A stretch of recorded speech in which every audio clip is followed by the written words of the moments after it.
의식을 잃어가던 노인이 제 손을 꼭 잡으며 마지막 힘을 다해 하신 말씀은 학생, 우산 안 써도 되니까 손 좀 잡아줘요 였습니다. 그날 밤 폭우 속에서 제가 살린 건 낯선 할아버지가 아니라 훗날 제 인생 전체를 바꿔놓을 은인이었습니다. 이 이야기는 실제 있었던 사건을 바탕으로 재구성한 것입니다. 처음엔 그저 평범한 하루였습니다. 아니, 평범하다기엔 조금 고단한 하루였다고 해야 맞겠습니다. 저희 집은 형편이 넉넉하지 않았습니다. 아버지는 제가 중학생일 때 사업 실패로 큰 빚을 지셨고 그 이후로 어머니 혼자 식당 일을 하시며 저와 남동생을 키우셨습니다. 저는 20살이 되면서부터 학자금 대출을 받아 대학에 다녔고 편의점 야간 아르바이트와 가외를 병행하며 하루하루를 버텨왔습니다. 남들처럼 화려한 캠퍼스 라이프는 언강생심, 그저 졸업만 무사히 하는 게 제 목표였습니다. 그날은 유난히 비가 많이 왔습니다. 8월 말이었는데 태풍의 영향으로 하루 종일 하늘이 컴컴했고 저녁이 되자 빗줄기가 거의 폭우 수준으로 변했습니다. 저는 밤 10시까지 이어지는 편의점 알바를 마치고 우산도 제대로 못 쓴 채 집으로 향하던 길이었습니다. 우산이 있긴 했지만 바람이 워낙 세서 몇 번이나 뒤집어졌고 결국 반쯤 젖은 몸으로 골목길을 걷고 있었습니다. 그런데 저 앞, 가로등 밑에 뭔가 이상한 형체가 보였습니다. 처음엔 쓰레기 봉투인가 싶었는데 가까이 다가가 보니 사람이었습니다. 나이가 지긋해 보이는 할아버지 한 분이 인도 한복판에 쓰러져 계셨던 겁니다. 비에 흠뻑 젖은 채로요. 저도 모르게 소리를 질렀습니다. 할아버지, 괜찮으세요? 여기서 이러시면 안 돼요. 가까이 다가가 어깨를 흔들었더니 할아버지는 희미하게 눈을 뜨셨습니다. 안색이 하얗게 질려 있었고 입술도 파랗게 변해 있었습니다. 저는 순간 머릿속이 하얘졌습니다. 스마트폰을 꺼내 119에 전화를 걸었지만 폭우 때문인지 신호가 잘 잡히지 않았고 겨우 연결이 되었을 때는 인근에 사고가 많아 구급차 도착까지 최소 20분은 걸린다는 답변을 들었습니다. 20분. 그 시간이 얼마나 길게 느껴지던지요. 할아버지의 숨소리가 점점 약해지는 게 느껴졌습니다. 저는 제가 쓰고 있던 우산을 할아버지 위로 씌워드리고 젖은 몸이라도 비를 덜 맞으시게 하려고 제 겉옷을 벗어 덮어드렸습니다. 그리고 할아버지 등 뒤에 제 다리를 받침 삼아 자세를 좀 더 편하게 해드렸습니다. 할아버지, 정신 차리셔야 해요. 구급차 오고 있어요. 그때였습니다. 할아버지가 힘겹게 눈을 뜨시더니 떨리는 손으로 제 손을 잡으셨습니다. 그리고 아주 작은 목소리로 말씀하셨습니다. 학생 고마워요. 그 목소리가 어찌나 힘없고 애처롭던지 저는 눈물이 핑 돌았습니다. 이대로 구급차만 기다릴 수는 없다는 생각이 들었습니다. 저는 지나가는 택시를 향해 무작정 손을 흔들었습니다. 다행히 택시 한 대가 멈춰섰고 저는 기사님께 사정을 설명하며 할아버지를 부축해 태웠습니다. 그리고 그날 제 지갑에 있던 마지막 돈, 다음날 과외비 받기 전까지 버텨야 할 생활비 전부를 택시비와 응급실 접수비로 써버렸습니다. 병원에 도착하자마자 의료진들이 할아버지를 데려갔고 저는 접수처에서 보호자 연락처를 물었지만 할아버지는 지갑도 휴대폰도 갖고 계시지 않았습니다. 신원을 확인할 방법이 없었습니다. 저는 응급실 앞 의자에 앉아 한참을 기다렸습니다. 새벽 1시가 넘어서야 간호사분이 나오셔서 할아버지가 저체온증과 급성 심장 이상으로 위험한 고비를 넘겼다고 조금만 늦었어도 큰일 날 뻔했다고 말씀해 주셨습니다. 저는 그 말을 듣고서야 안도의 한숨을 내쉬었습니다. 간호사분이 보호자를 찾아야 한다며 저에게 연락처를 남기고 가시라고 했지만 저는 굳이 남기지 않았습니다. 그저 사람을 살렸다는 사실 하나로 충분했습니다. 대가를 바라고 한 행동이 아니었으니까요. 저는 그렇게 새벽 2시가 넘어서야 집으로 돌아왔습니다. 흠뻑 젖은 몸으로 지갑은 텅 빈 채로요. 하지만 이상하게도 마음만은 따뜻했습니다. 다음날 아침 저는 평소처럼 등굣길에 나섰습니다. 어젯밤 일은 그저 하룻밤의 특별한 기억으로 남겨두고 다시 평범한 하루를 시작할 생각이었습니다. 그런데 학교 정문 근처에 다다랐을 때 낯선 광경이 눈에 들어왔습니다. 검은색의 커다란 외제차 한 대가 정문 앞에 서 있었습니다. 그것도 딱 봐도 억소리가 나는 고급 세단이었습니다. 저희 학교 앞에서는 좀처럼 보기 힘든 차였습니다. 저는 별 생각 없이 그 차를 지나쳐 걸어가려 했습니다. 그런데 그 차가 서서히 움직이기 시작했습니다. 그리고 정확히 저를 향해서요. 심장이 쿵 내려앉았습니다. 설마 저 차가 왜 저를 따라오는 걸까요?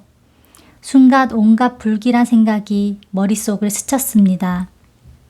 혹시 학자금 대출 관련 문제인가? 아니면 제가 무슨 잘못을 저지른 건가? 차는 점점 속도를 줄이더니 결국 제 바로 앞에서 멈춰 섰습니다. 차 문이 열리고 그 안에서 내린 사람은 정장을 깔끔하게 차려입은 중년의 남성이었습니다. 나이는 50대 초반쯤 되어 보였고 손에는 검은색 다이어리를 들고 있었습니다. 저는 그 자리에 얼어붙은 채 서 있었습니다. 도망쳐야 하나? 그냥 서 있어야 하나? 판단이 서지 않았습니다. 그 남성분은 저를 향해 정중하게 고개를 숙이며 물으셨습니다. 혹시 정하윤 학생 맞으십니까? 저는 순간 말문이 막혔습니다. 제 이름을 정확히 알고 있다는 사실이 오히려 저를 더 불안하게 만들었습니다. 머릿속으로는 온갖 나쁜 상상이 스쳐 지나갔습니다. 혹시 아버지가 남긴 빚 때문에 채권 추심 업체에서 나온 사람은 아닐까? 아니면 제가 모르는 사이 무슨 사고에 연루된 건 아닐까? 저는 떨리는 목소리로 겨우 대답했습니다. 네, 맞는데요. 누구세요? 남성분은 다시 한번 고개를 숙이며 자신을 소개했습니다. 저는 백승호 회장님을 모시고 있는 비서 이인석이라고 합니다. 어제 학생분께서 도와주신 어르신이 바로 저희 회장님이십니다. 회장님께서 학생을 꼭 뵙고 싶다고 하셔서 이렇게 신뢰를 무릅쓰고 찾아왔습니다. 회장님이라는 단어를 듣는 순간 저는 제 귀를 의심했습니다. 어젯밤 인도에 쓰러져 계셨던 그 초라한 행색의 할아버지가 회장님이라니. 도무지 믿기지 않았습니다. 저는 얼떨떨한 표정으로 되물었습니다. 회장님이요? 무슨 회사 회장님이신데요?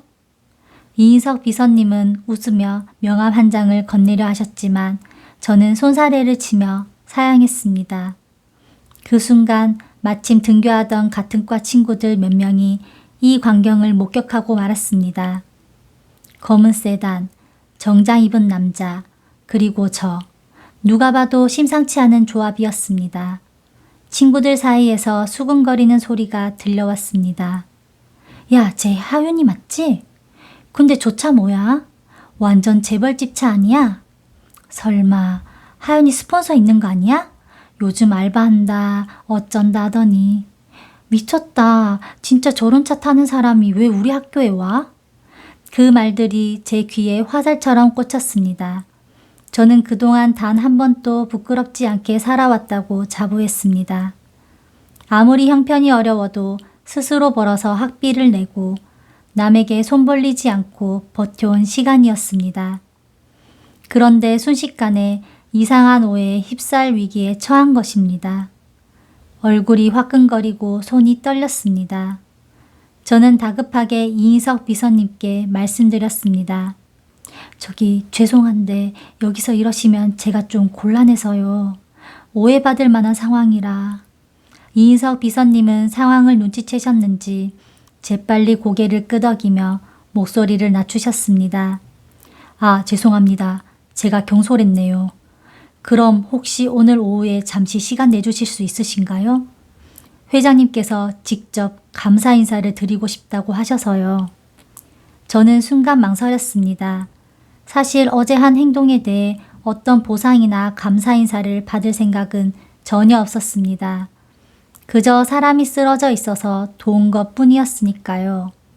하지만 한편으로는 그 할아버지가 무사히 회복하셨다는 사실이 궁금하기도 했습니다. 저는 조심스럽게 대답했습니다. 그 할아버지는 괜찮으신 거죠? 많이 위험하셨다고 들었는데. 이인석 비서님의 표정이 순간 진지해지셨습니다. 네, 다행히 위기는 넘기셨습니다. 그런데 의료진 말로는 학생분이 조금만 늦게 발견하셨어도 정말 큰일 날 뻔했다고 하시더군요.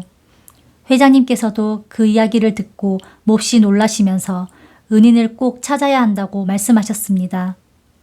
은인이라는 표현이 조금 부담스러웠지만 저는 일단 알겠다고 대답했습니다. 이인석 비서님은 오후 3시쯤 학교 후문 근처 카페에서 뵙기로 약속을 잡고 돌아가셨습니다. 그렇게 검은 세단은 다시 학교 앞을 유유히 빠져나갔습니다. 그 차가 사라지고 나서도 친구들의 시선은 한동안 저에게서 떠나지 않았습니다. 강의실에 들어서자마자 옆자리 친구가 다가와 슬쩍 물었습니다. 야, 진짜 뭐야 너? 뭐 숨기는 거 있어? 저는 애써 웃으며 별거 아니라고 둘러댔지만 마음 한구석은 답답했습니다. 좋은 일을 하고도 오해를 사야 하는 상황이 억울하기도 했고 한편으로는 그 할아버지가 정말 그렇게 대단한 분이었을까 하는 의문도 들었습니다. 수업 시간 내내 저는 집중을 하지 못했습니다. 어젯밤 폭우 속에서 만난 그 초라했던 노인의 모습과 오늘 아침 저를 찾아온 화려한 검은 세단이 도무지 하나로 겹쳐지지 않았습니다. 그리고 오후 3시 약속 장소로 향하는 제 발걸음은 무겁고도 조심스러웠습니다. 카페 문을 열고 들어서는 순간 저는 창가 자리에 앉아 계신 한 분을 발견했습니다. 단정한 가디건을 입고 흰머리를 깔끔하게 빗어 넘긴 그분이 저를 향해 천천히 몸을 일으키셨습니다. 그 얼굴을 마주한 순간 저는 숨이 멎는 듯 했습니다. 어젯밤 폭우 속에서 제가 손을 잡아드렸던 바로 그 할아버지셨습니다.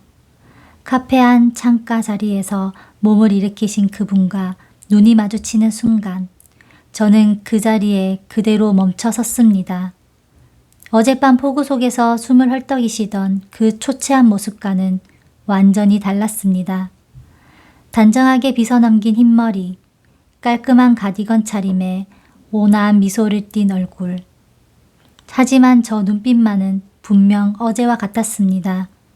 할아버지께서 먼저 저에게 다가오시며 두 손을 내미셨습니다. 학생, 이렇게 다시 만나게 되어서 정말 다행입니다. 어제는 경황이 없어서 제대로 인사도 못 드렸는데.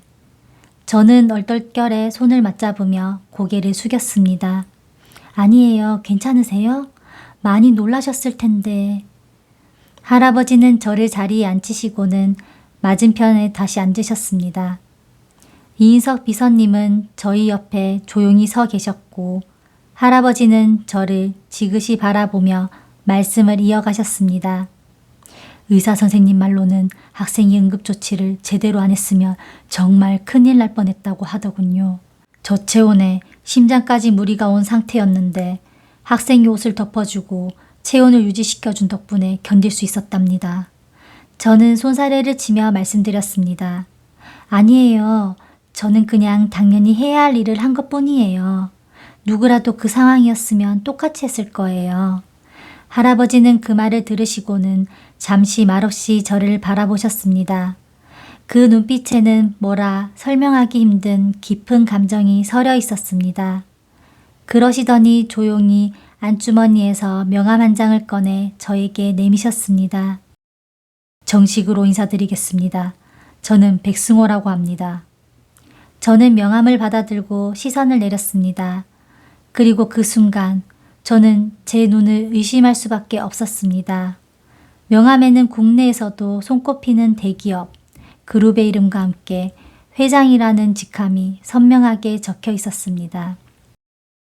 그 기업은 저도 뉴스에서 몇 번이나 들어본 적 있는 건설과 물류, 최근에는 바이오 사업까지 확장하고 있다는 그 그룹이었습니다. 저는 명함을 든 손이 가늘게 떨리는 것을 느꼈습니다. 이게 정말이세요? 그 회사의 회장님이시라고요? 할아버지는 담담하게 고개를 끄덕이셨습니다.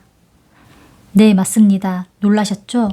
사실 저도 어제 그런 모습으로 발견될 줄은 몰랐습니다.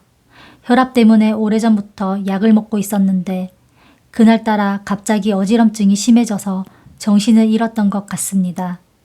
저는 뭐라고 대답해야 할지 몰라 그저 명함만 내려다보고 있었습니다. 머릿속으로 순간 여러 생각이 스쳐 지나갔습니다. 제가 한 달 죽어라 편의점 알바와 가외를 병행해서 버는 돈이 채 100만 원 남짓이었는데 이분이 이끄는 회사는 연 매출이 수조 원에 달한다는 이야기를 얼핏 들은 기억이 났습니다. 그 격차가 너무 커서 오히려 실감이 나지 않았습니다. 이인석 비서님이 옆에서 조용히 덧붙이셨습니다. 회장님께서는 어제 병원에서 깨어나시자마자 가장 먼저 은인을 찾아야 한다고 말씀하셨습니다.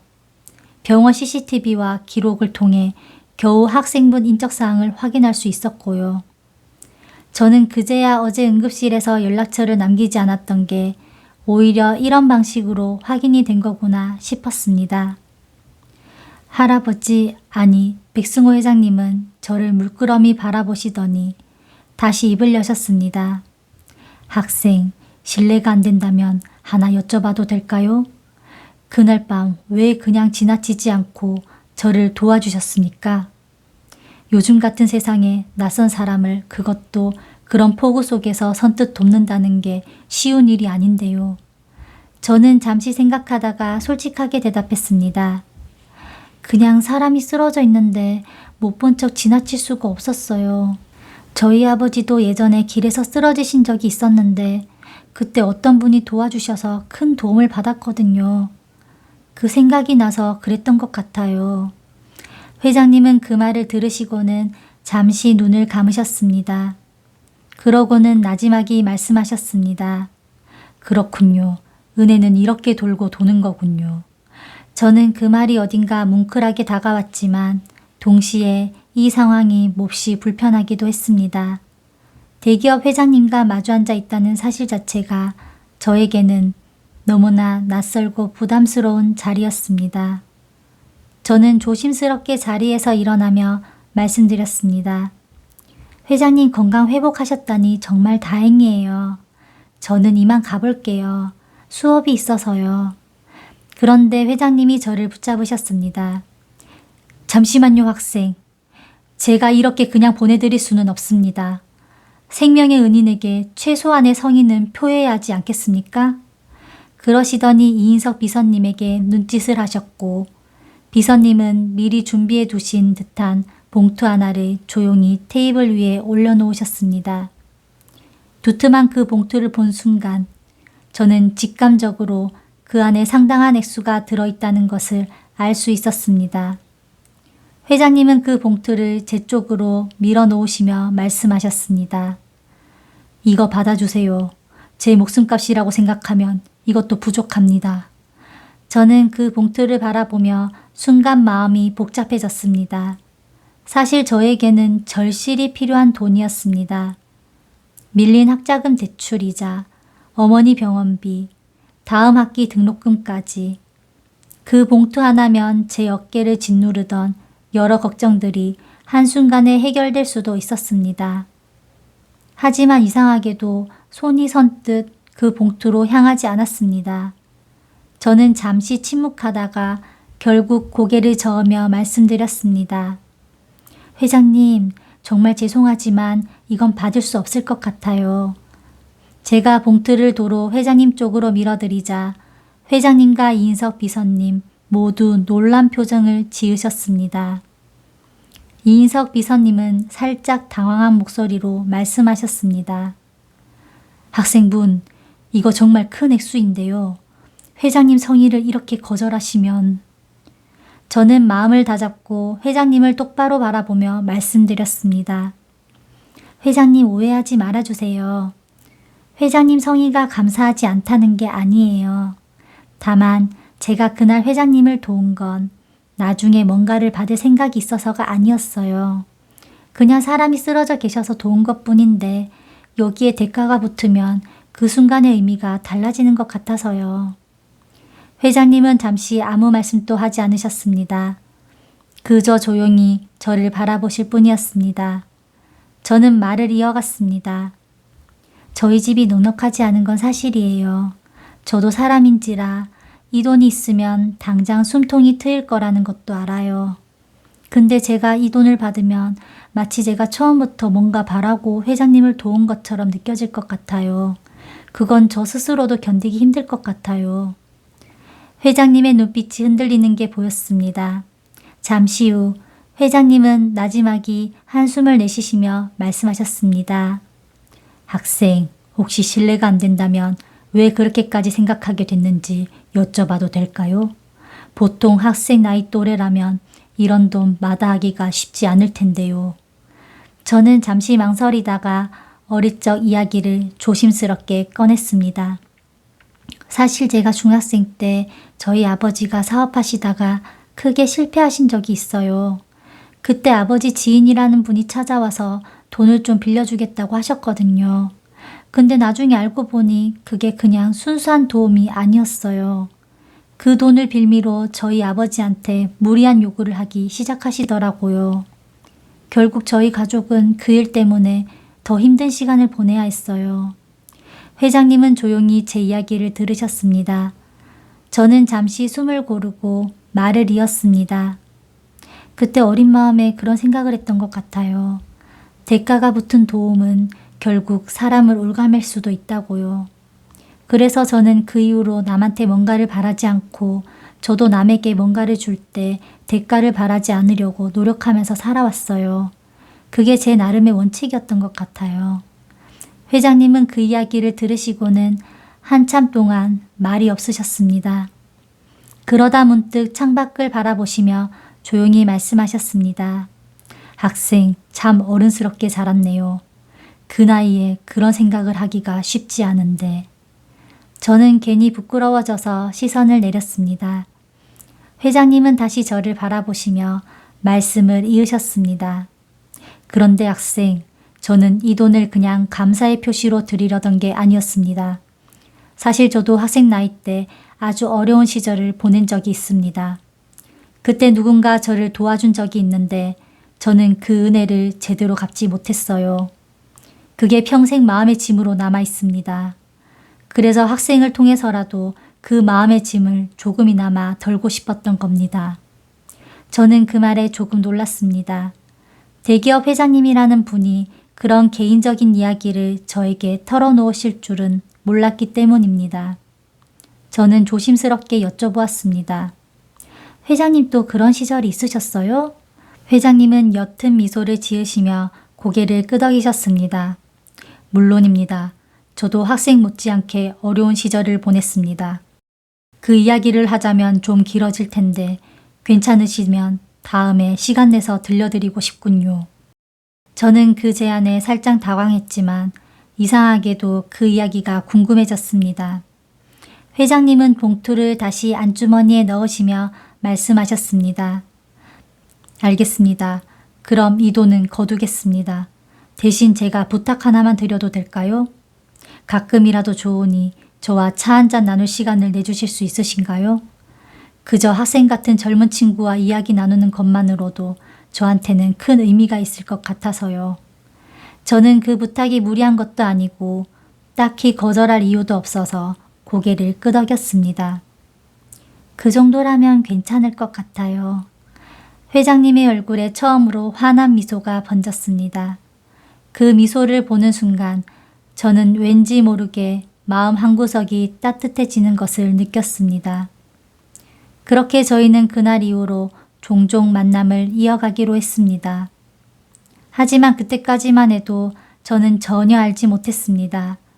이 인연이 앞으로 제 인생을 얼마나 크게 바꿔놓을지를요. 그리고 며칠 후 회장님과의 두 번째 만남에서 저는 회장님의 젊은 시절 이야기를 듣게 되었습니다. 그 이야기 속에는 회장님조차 오랫동안 가슴에 묻어두었던 뼈아픈 후회와 그리움이 담겨 있었습니다. 며칠 후 회장님께서는 저를 다시 그 카페로 초대하셨습니다. 이번에는 이인석 비서님 없이 회장님 혼자 나와 계셨습니다. 조용한 창가 자리에 마주 앉자 회장님은 따뜻한 차 한 잔을 시켜주시고는 천천히 옛 이야기를 꺼내기 시작하셨습니다. 학생, 오늘은 제 이야기를 좀 들려드리고 싶습니다. 아마 학생 또래였을 때 제가 어떻게 살았는지 알면 왜 제가 이렇게까지 마음을 쓰는지 이해하실 수 있을 겁니다.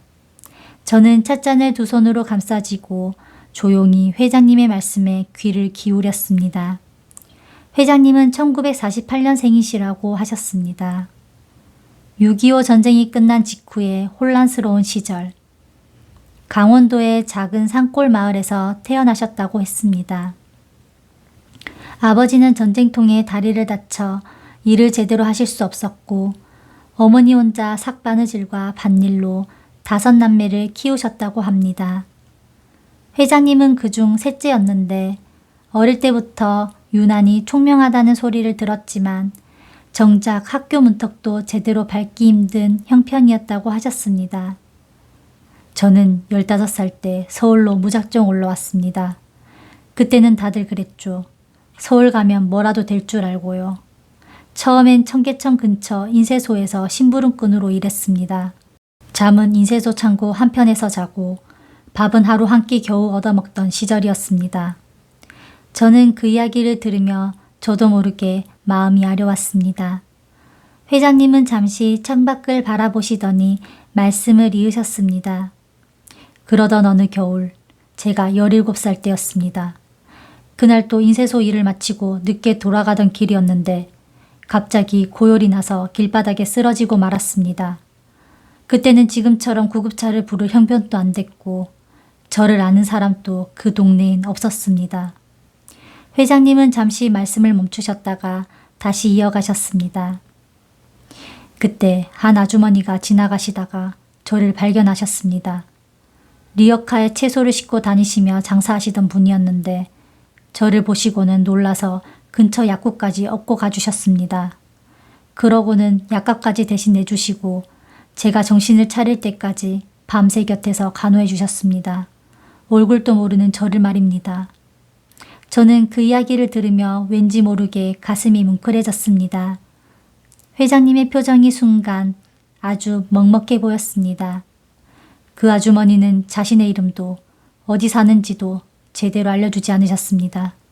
그저 몸조리 잘하라는 말만 남기고 사라지셨죠. 저는 그때 다짐했습니다. 언젠가 성공하면 반드시 그분을 찾아서 은혜를 갚겠다고요. 회장님은 그 후로 정말 열심히 사셨다고 했습니다. 인쇄소에서 어깨너머로 배운 기술로 작은 인쇄 사업을 시작하셨고 그 사업이 조금씩 커지면서 나중에는 종이 유통업으로 그리고 건설업으로 사업을 확장해 가셨다고 했습니다. 수십 년의 세월이 흐르며 지금의 거대한 그룹으로 성장시키신 것이었습니다. 그런데 회장님의 목소리가 순간 낮게 가라앉았습니다. 제가 40살이 되던 해였습니다.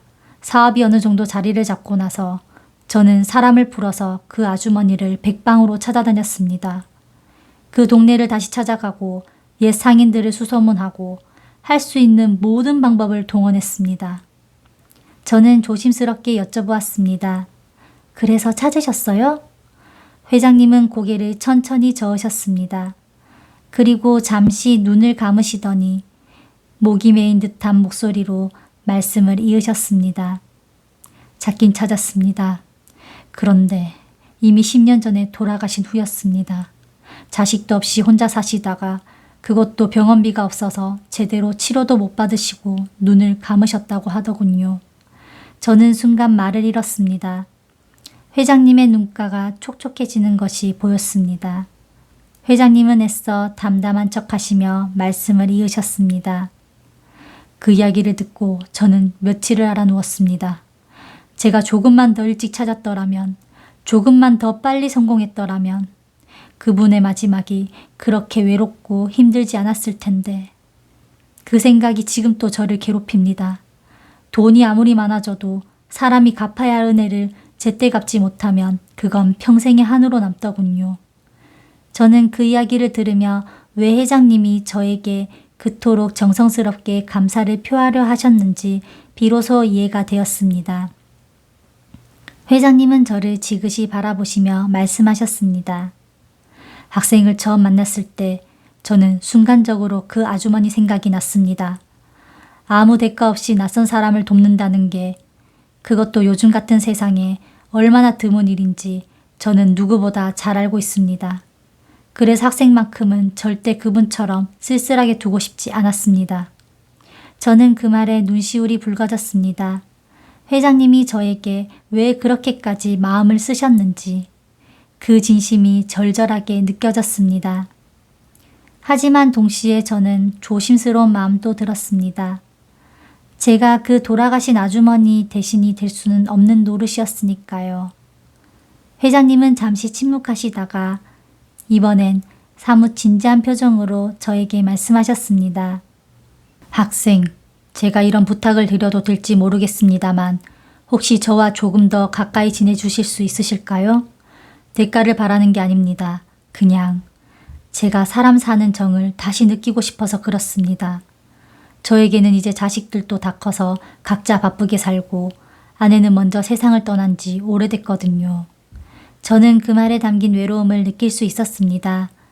대기업 회장이라는 화려한 자리 뒤에 숨겨진 쓸쓸한 노년의 모습이었습니다. 저는 잠시 생각하다가 조용히 고개를 끄덕였습니다. 네, 회장님, 그렇게 할게요. 회장님의 얼굴에 오랜만에 편안한 미소가 번지는 것이 보였습니다. 하지만 저는 그때까지도 알지 못했습니다.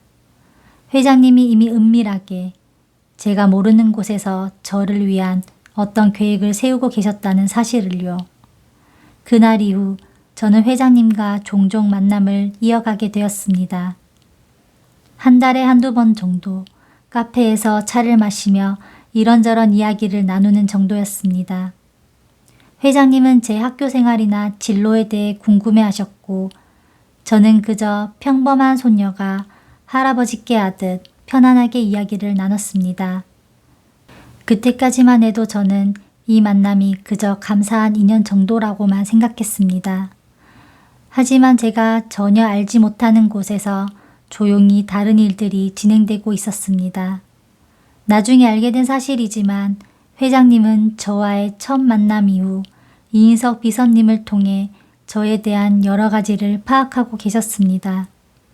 물론 사생활을 캐내려는 의도는 아니었고 그저 제가 얼마나 힘든 상황에서 학교를 다니고 있는지 알고 싶으셨던 것 같습니다.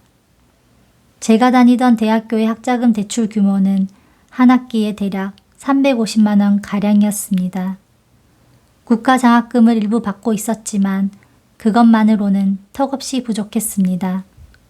저는 매 학기 200만 원 가량을 대출로 충당해야 했고 3년 넘게 다니면서 이미 누적된 대출 원금만 1,200만 원이 넘어가고 있었습니다.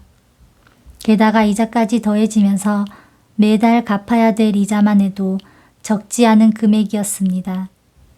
여기에 편의점 야간 알바로 버는 돈은 한 달에 많아야 90만 원 남짓이었고 가외로 추가로 버는 돈이 60만 원 정도였습니다. 도합 150만 원 남짓의 수입 중에서 방값과 생활비, 교통비, 교재비를 빼고 나면 실제로 손에 쥐는 돈은 거의 없다시피 했습니다. 게다가 어머니가 일하시던 식당이 코로나 이후 경연난으로 문을 닫으면서 어머니의 수입도 크게 줄어든 상태였습니다. 저는 제 생활비뿐만 아니라 어머니와 남동생의 생활비까지 일부 보태야 하는 처지였습니다. 이런 저의 상황을 알게 된 회장님은 어느 날 조용히 학교 재단 측에 연락을 취하셨다고 합니다. 물론 그때는 저에게 이런 이야기를 전혀 하지 않으셨습니다. 나중에 알게 된 바로는 회장님은 학교 측에 특정 학생을 지정하는 방식이 아니라 형편이 어려운 학생들을 위한 새로운 장학기금을 조성하는 방식으로 접근하셨다고 합니다. 저 한 사람만 특혜를 받는 것처럼 보이지 않도록 세심하게 배려하신 것이었습니다. 회장님은 학교 측에 이렇게 요청하셨다고 합니다. 특정 학생을 위한 장학금이 아니라 형편이 어려운 학생들을 폭넓게 지원할 수 있는 기금을 만들어 주셨으면 합니다. 다만 선발 기준의 근로장학생으로 성실히 일해온 이력이나 가정 형편이 실질적으로 어려운 학생들이 우선될 수 있도록 해주시면 감사하겠습니다. 이는 훗날 학교 관계자를 통해 전해들은 이야기였습니다. 회장님은 철저하게 자신의 신분을 숨기고 그저 익명의 독지가로만 이 기금을 조성하셨던 것입니다. 이 기금의 이름도 회장님 본인의 이름이 아니라 돌아가신 그 아주머니를 기리는 뜻에서 특별한 명칭으로 지어졌다고 합니다. 한편 저는 이런 사정을 전혀 모른 채 평소와 다름없는 일상을 보내고 있었습니다. 여전히 편의점 야간 알바를 하고 틈틈이 가회를 다니며 도서관에서 공부하는 생활을 이어갔습니다. 다만 회장님과의 만남이 이어지면서 예전보다는 마음의 여유가 조금 생긴 것 같기도 했습니다. 누군가 제 이야기를 진심으로 들어주고 걱정해주는 어른이 있다는 사실만으로도 큰 위안이 되었습니다. 그러던 어느 날 저는 학과 사무실에서 뜻밖의 연락을 받았습니다. 조교 선생님께서 저를 부르시더니 새로 생긴 장학금 제도에 제가 선발되었다는 소식을 전해주셨습니다. 정하윤 학생, 이번에 새로 생긴 온정장학금이라고 형편이 어려운 학생들을 위한 장학제도인데 하윤 학생이 선발됐어요. 등록금 전액은 물론이고 매달 생활비 지원까지 되는 파격적인 조건이에요. 저는 순간 제 길을 의심했습니다. 등록금 전액에 생활비 지원까지. 이건 제가 상상하지 못했던 큰 도움이었습니다. 저는 조교 선생님께 몇 번이나 되물었습니다. 정말이요? 제가 어떻게 선발이 된 거예요? 저는 지원한 적도 없는데. 조교 선생님은 웃으시며 설명해 주셨습니다. 이번 장학금은 학생이 직접 지원하는 방식이 아니라 학과와 학생처에서 조건이 맞는 학생들을 추천하는 방식으로 선발됐어요. 하윤 학생은 근로장학생으로 성실하게 일해온 이력도 있고 가정 형편도 실질적으로 어려운 걸로 확인돼서 최우선으로 추천됐고요. 저는 그 소식을 듣고 뛸 듯이 기뻤습니다. 이제 더 이상 학자금 대출 걱정을 하지 않아도 되고 어머니께도 조금이나마 도움을 드릴 수 있겠다는 생각에 눈물이 핑 돌았습니다. 저는 곧바로 집으로 돌아가는 길에 어머니께 전화를 드려 이 소식을 전했습니다. 엄마, 나 장학금 됐어. 등록금도 전액이고 생활비도 나온대. 어머니는 전화기 너머로 울먹이는 목소리로 말씀하셨습니다. 정말이니? 하윤아, 정말 잘됐다. 우리 딸, 그동안 얼마나 고생이 많았니? 저는 그날 밤 오랜만에 마음 편히 잠자리에 들 수 있었습니다. 이 모든 것이 제가 그동안 성실하게 살아온 덕분이라고만 생각했습니다. 회장님과의 인연과 이 장학금이 연관되어 있으리라고는 꿈에도 생각하지 못했습니다. 그런데 몇 주 후 학과 사무실에 서류를 제출하러 갔다가 저는 우연히 조교 선생님과 다른 교직원분이 나누는 대화를 엿듣게 되었습니다. 그거 알아? 이번 장학금 기금 그 백승호 회장님이 만드신 거래.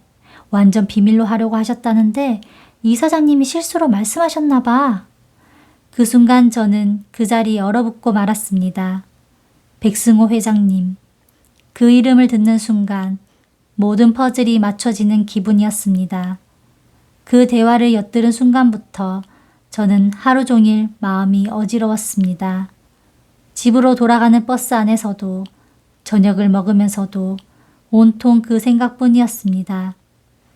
회장님이 제 장학금 뒤에 계셨다는 사실이 믿기지 않으면서도 한편으로는 모든 상황이 너무나 자연스럽게 맞아떨어졌습니다. 그날 밤 저는 잠을 이루지 못했습니다. 이불 속에서 이런저런 생각들이 꼬리에 꼬리를 물었습니다. 감사한 마음이 드는 것도 사실이었지만 동시에 뭔가 배신감 비슷한 감정도 올라왔습니다. 저는 분명히 대가를 바라지 않는다고, 도움을 받고 싶지 않다고 말씀드렸는데 회장님은 결국 이런 방식으로 저를 도와주신 것이었습니다. 물론 좋은 뜻에서 하신 일이라는 걸 알면서도 왠지 모르게 제 원칙이 무너진 것 같은 기분이 들었습니다. 며칠 동안 저는 회장님과의 만남을 피했습니다. 회장님께서 연락을 주셨지만 저는 학교 일이 바쁘다는 핑계로 몇 번이나 약속을 미뤘습니다. 그러다 결국 저는 직접 회장님을 찾아뵙기로 마음먹었습니다. 이대로 어물쩍 넘어갈 수는 없다는 생각이 들었기 때문입니다. 저는 이인석 비서님께 연락을 드려 회장님을 볼 수 있는지 여쭈었고 회장님은 흔쾌히 자택으로 저를 초대하셨습니다. 회장님의 자택은 서울 근교의 조용한 주택가에 자리 잡고 있었는데 화려하기보다는 오히려 소박하고 정갈한 느낌이었습니다. 저는 그 점이 조금 의외였습니다. 거실에서 회장님을 마주하자 저는 인사도 제대로 드리지 못하고 다짜고짜 여쭈었습니다. 회장님, 제가 여쭤볼 게 있어서 왔어요. 이번에 저희 학교에 새로 생긴 장학금 회장님이 만드신 거 맞으시죠? 회장님은 순간 당황하신 표정을 지으셨지만 이내 담담하게 고개를 끄덕이셨습니다. 어떻게 알게 되셨나 모르겠지만 맞습니다. 제가 만든 기금입니다. 저는 그 말을 듣는 순간 참았던 감정이 왈칵 터져나왔습니다. 회장님, 저 분명히 말씀드렸잖아요. 대가 바라고 도와드린 거 아니라고. 저는 그냥 회장님이랑 편하게 지내고 싶었을 뿐인데 왜 저 몰래 이런 일을 하신 거예요? 제 목소리가 떨리면서 눈물이 차올랐습니다. 회장님은 잠시 아무 말씀도 하지 않으시고 저를 물끄러미 바라보셨습니다. 그러다 조용히 입을 여셨습니다. 학생, 화가 나는 것도 이해합니다. 그런데 제가 이 기금을 학생 한 사람만을 위해서 만든 게 아니라는 건 알아두셨으면 합니다. 학생과 비슷한 한편에 있는 학생들도 여러 명 함께 혜택을 받고 있어요. 저는 그저 학생이 그 안에서 자연스럽게 도움을 받을 수 있기를 바랬을 뿐입니다. 저는 그 말에도 쉽게 마음이 풀리지 않았습니다. 그래도요, 회장님, 저한테 미리 말씀은 해주셨어야죠. 저는 아무것도 모른 채 그냥 제가 열심히 살면서 얻은 결과라고만 생각했어요. 근데 알고 보니 그게 다 회장님이 뒤에서 만들어주신 거였다니 저는 제 자신이 너무 초라하게 느껴져요. 그 말을 뱉고 나니 저도 모르게 눈물이 뚝뚝 떨어졌습니다. 회장님은 그런 저를 안타까운 눈빛으로 바라보시다가 나지막이 말씀하셨습니다. 학생, 제 도움이 그렇게 부담스러웠습니까? 그 질문에 저는 순간 말문이 막혔습니다. 회장님은 다시 천천히 말씀을 이으셨습니다. 저는 학생이 자존심 상해하지 않도록 최대한 조심스럽게 방법을 찾으려고 했습니다. 그래서 학생 한 사람만 특혜를 주는 방식이 아니라 여러 학생들이 함께 혜택을 받을 수 있는 기금을 만든 겁니다. 학생이 스스로의 노력으로 당당하게 선발됐다고 느낄 수 있도록 말입니다. 그게 제가 할 수 있는 최선의 배려였습니다. 저는 그 말을 듣고서야 조금씩 마음이 가라앉기 시작했습니다. 회장님이 얼마나 세심하게 제 입장을 고려하셨는지 깨달았기 때문입니다. 하지만 여전히 마음 한구석에는 복잡한 감정이 남아 있었습니다. 저는 눈물을 훔치며 솔직한 심정을 털어놓았습니다. 회장님, 저는요, 지금까지 누구한테도 기대지 않고 혼자 힘으로 버텨왔어요. 그게 제 자존심이었고 유일한 자부심이었어요. 그런데 회장님 도움을 받는 순간 그 모든 게 흔들리는 것 같아서 무서웠어요. 제가 회장님한테 그냥 이용당하는 존재가 될까봐 아니면 제가 스스로 읽어온 게 없어지는 것 같아서요.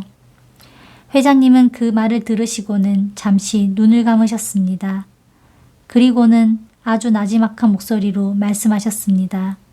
학생, 저는 학생을 이용하려는 게 아닙니다. 오히려 그 반대예요. 저는 학생을 통해서 제가 평생 갚지 못했던 은혜를 조금이나마 갚고 싶었던 겁니다. 그리고 무엇보다 저는 진심으로 학생이 잘 되기를 바랍니다. 손녀처럼. 아니, 그 이상으로요. 그 말을 듣는 순간 저는 더 이상 눈물을 참을 수 없었습니다. 회장님의 진심이 절절하게 느껴졌기 때문입니다. 저는 흐느끼며 말씀드렸습니다. 죄송해요, 회장님. 제가 너무 제 생각만 했나 봐요. 회장님 마음은 헤아리지 못하고. 회장님은 자리에서 일어나 저에게 다가오시더니 조심스럽게 제 어깨를 다독여 주셨습니다. 아닙니다, 학생.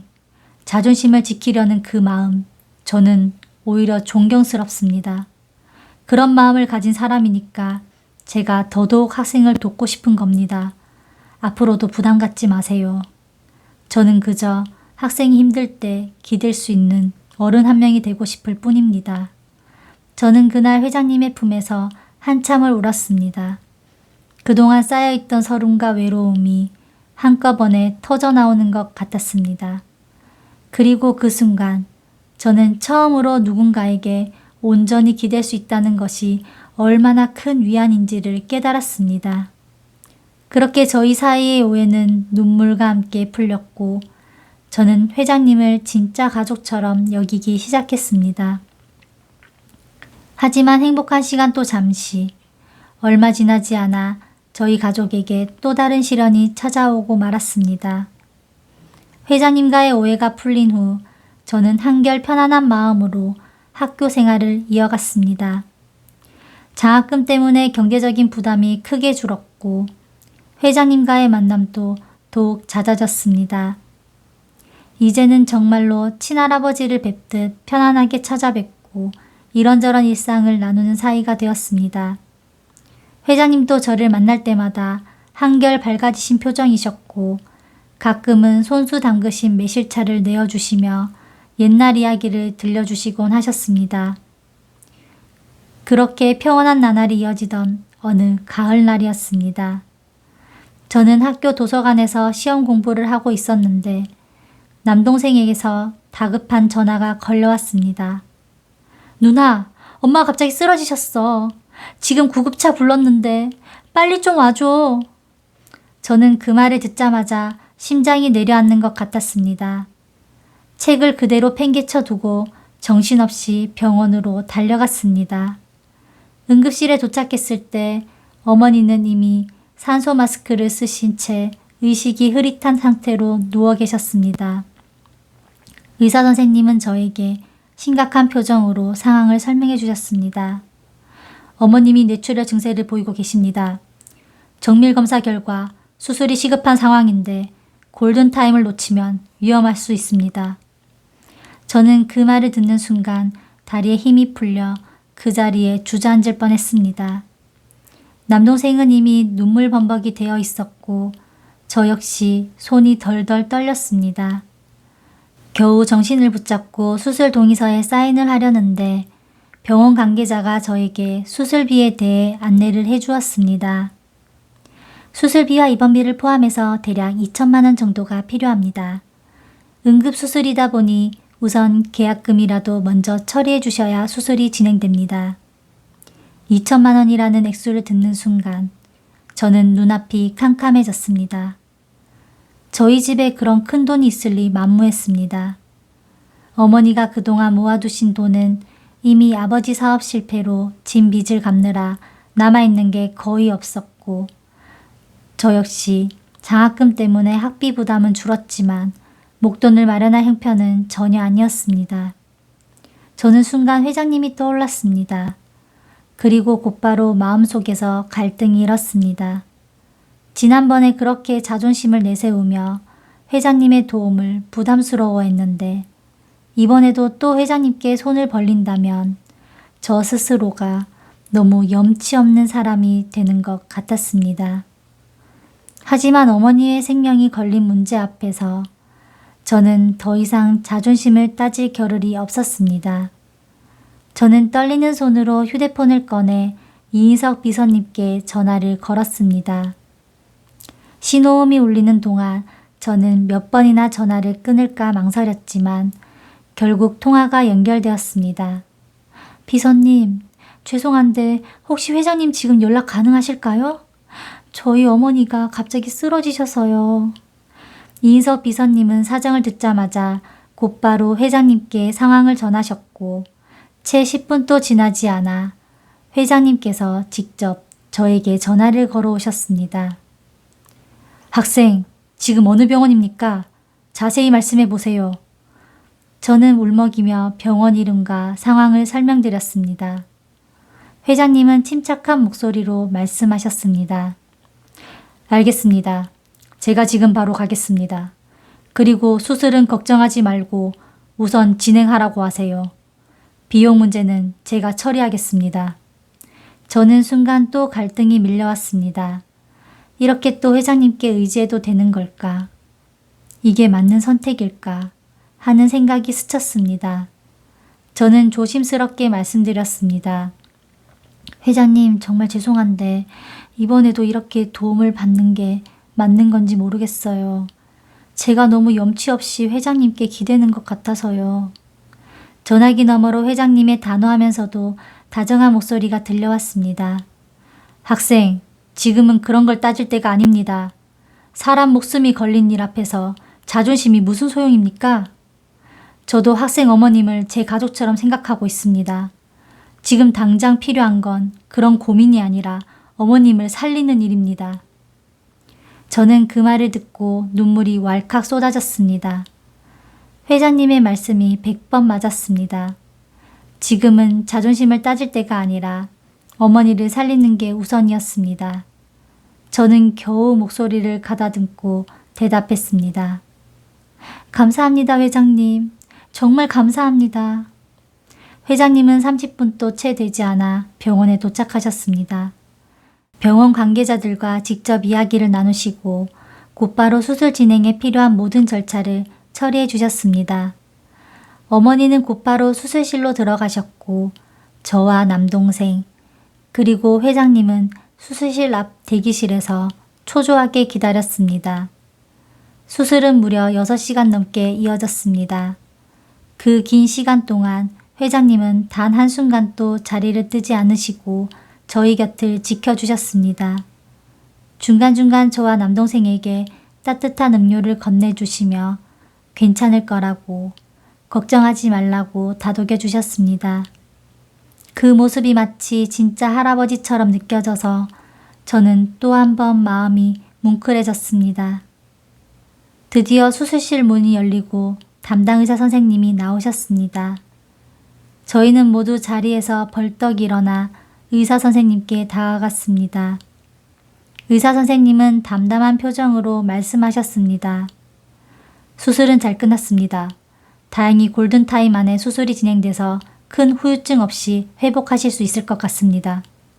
그 말을 듣는 순간 저는 그 자리에 주저앉아 울음을 터뜨렸습니다. 남동생도 저를 끌어안고 함께 울었습니다. 회장님은 그런 저희를 조용히 바라보시며 손수건을 꺼내 눈시울을 훔치셨습니다. 정말 다행입니다. 정말 다행이에요. 저는 눈물을 흘리며 회장님을 바라보았습니다. 그리고 그 순간 저는 깨달았습니다. 회장님은 저에게 더 이상 그저 도움을 주시는 분이 아니라 진짜 가족이나 다름없는 존재가 되어 있었다는 것을요. 자존심 때문에 망설였던 제 자신이 부끄러워지면서도 동시에 이렇게 든든한 어른이 곁에 계신다는 사실에 깊은 감사함을 느꼈습니다. 어머니는 며칠 후 중환자실에서 일반 병실로 옮기셨고 서서히 의식을 회복하기 시작하셨습니다.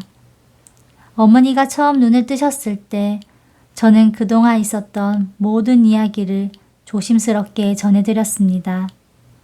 어머니는 회장님의 은혜에 몇 번이나 눈물을 흘리며 감사해 하셨습니다.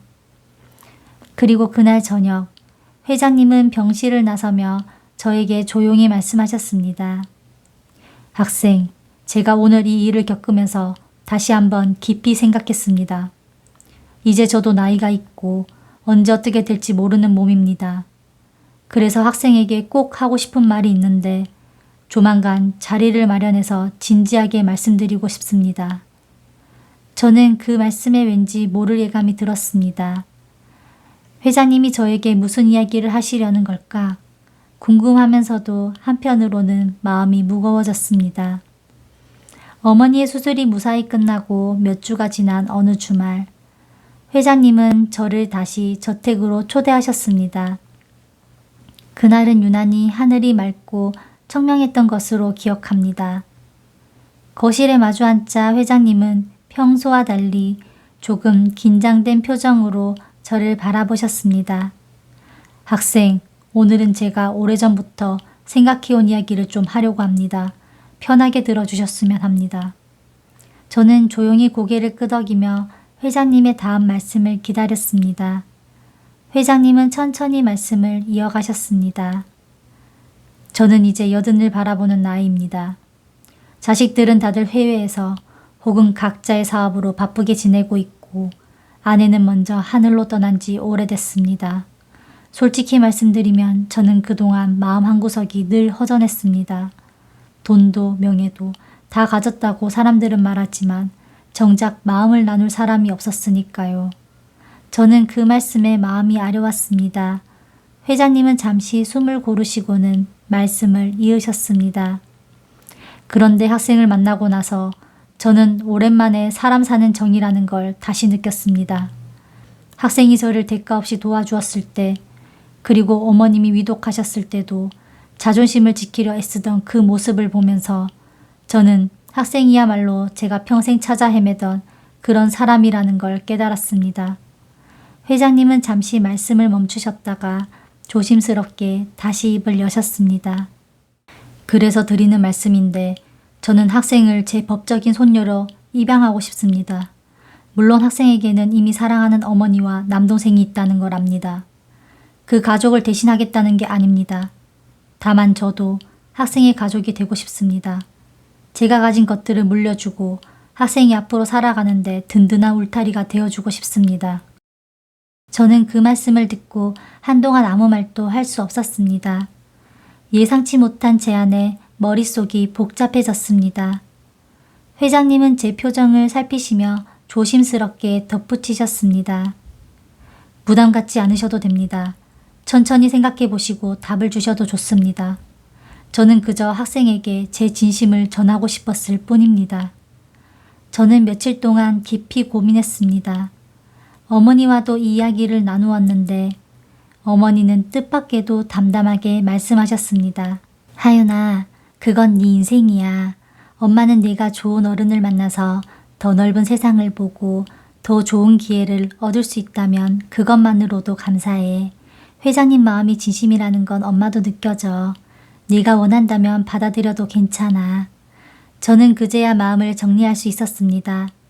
이건 제가 그동안 지켜온 자존심을 버리는 일이 아니라 오히려 진심으로 저를 아껴주는 어른의 사랑을 받아들이는 일이라는 걸 깨달았습니다. 저는 회장님을 다시 찾아뵙고 말씀드렸습니다. 회장님, 저 회장님 제안 받아들이고 싶어요. 대신 조건이 있어요. 저는 회장님 재산을 보고 이 결정을 하는 게 아니에요. 그냥 진짜 가족으로 회장님 곁에 있고 싶어서 그런 거예요. 회장님은 그 말을 들으시고는 눈시울을 붉히시며 저를 꼭 안아주셨습니다. 고맙습니다, 학생. 아니, 이제는 내 손녀딸이군요. 그렇게 저는 회장님의 법적인 손녀가 되었습니다. 물론 저는 여전히 제 친어머니와 남동생과도 변함없이 가깝게 지내고 있습니다. 다만 이제 제 인생에는 또 한 분의 소중한 가족, 회장님이 함께하고 계십니다. 시간이 흘러 저는 무사히 대학을 졸업했고 회장님의 지원과 격려 속에서 대학원까지 진학해 사회복지학을 공부했습니다. 저는 회장님과 상의 끝에 예전 그 온정 장학금을 더 확대하여 형편이 어려운 학생들을 돕는 재단 일을 맡게 되었습니다. 제가 받았던 도움을 이제는 다른 누군가에게 흘려보내는 역할을 하게 된 것입니다. 지난 겨울 회장님은 82번째 생일을 맞으셨습니다. 그날 저는 회장님으로부터 손수 쓰신 편지 한 통을 받았습니다. 그 편지에는 이런 내용이 담겨 있었습니다. 사랑하는 내 손녀 하윤에게 나는 평생 은혜를 갚지 못한 죄책감을 안고 살아왔다. 그런데 너를 만나고 나서야 깨달았단다. 받은 은혜는 그 사람에게 직접 갚는 것이 아니라 세상 어딘가로 흘려보내는 것이라는 걸. 네가 나에게 베풀어준 마음을 나는 다른 방식으로 세상에 돌려주려 했고 이제 너도 그 마음을 이어받아 또 다른 이들에게 전해주고 있구나. 그것으로 나는 이미 충분히 은혜를 갚은 것 같다. 고맙다, 내 손녀야. 사랑한다.